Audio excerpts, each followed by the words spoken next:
Hello everyone. Our group consisted of Courtney Moises, Caitlin Van Campen, Chelsea Eskander, and Allegra Hill. There were many goals and desired outcomes for this project. Initially, our group needed to develop a metadata schema to catalog 15 items from the Bella and Reiji collection. This collection consisted of pins, tokens, trophies, documents, and more. In doing so, we would come up with multiple field terms to use to describe the collection and definitions associated with these fields. For one of the fields, we would use a controlled vocabulary to describe this collection. We would need to work as a group to catalog the items and record information into appropriate fields. In doing so, it was hoped that we would gain real-world experience in cataloging and get an understanding of how multiple people cataloging must reach a consensus when presented with varying opinions. The first portion of the project consisted of us deciding which field framework of metadata schema to use. In step 1 of this project, all 4 of our members had used the Dublin Core metadata schema. Our group discussed reasons why we had chosen to use Dublin Core to see if we wanted to continue to use this for the rest of the project. We felt that this schema offered flexibility and was easy to use. In the end, we chose 11 different terms to use to describe the items in the collection. These are listed in the table on the slide.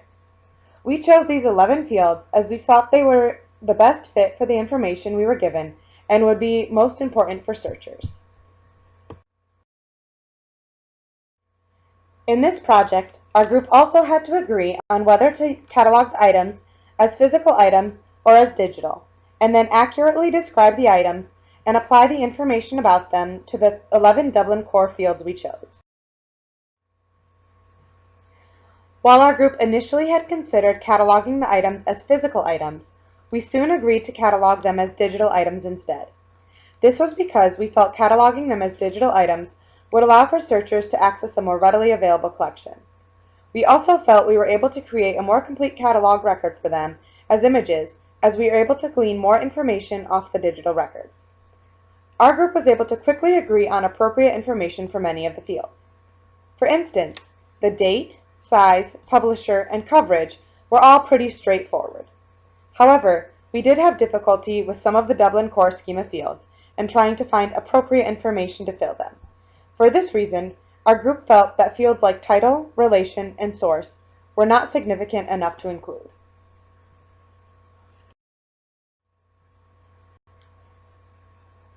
We then had to decide which of our 11 fields we wanted to use a controlled vocabulary in and which controlled vocabulary to use. Our group agreed to use controlled vocabulary in the subject field. We felt this would be most beneficial for people searching these items, as having a controlled vocabulary there would help in the retrieval of items. We then had to decide which vocabulary to use.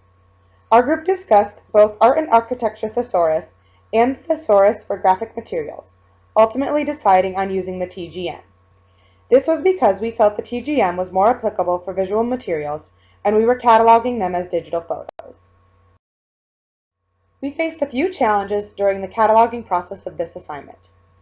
There were a few times when searching for terms to describe the photos that we would have no results in the thesaurus. When this occurred, it required creative problem solving by our group.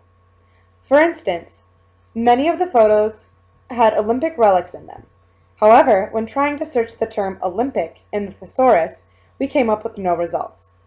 After a bit of deliberation and searching, we were able to use the term international competition instead.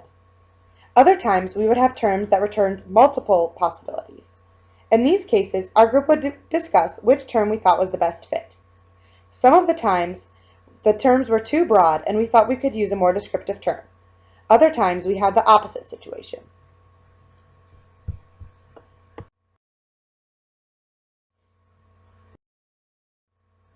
Throughout this project, our group learned that having many people trying to catalog one collection can lead to multiple different interpretations of the same item. However, this can allow for items to be more thoroughly cataloged and described, as each group member would have to explain their reasoning behind their perspective. It is also very difficult to not make assumptions about the items in the photos and remain objective in cataloging. Finally, our group learned that it is important to create a metadata schema that is fully inclusive, as this will allow for it to be accessible for many people.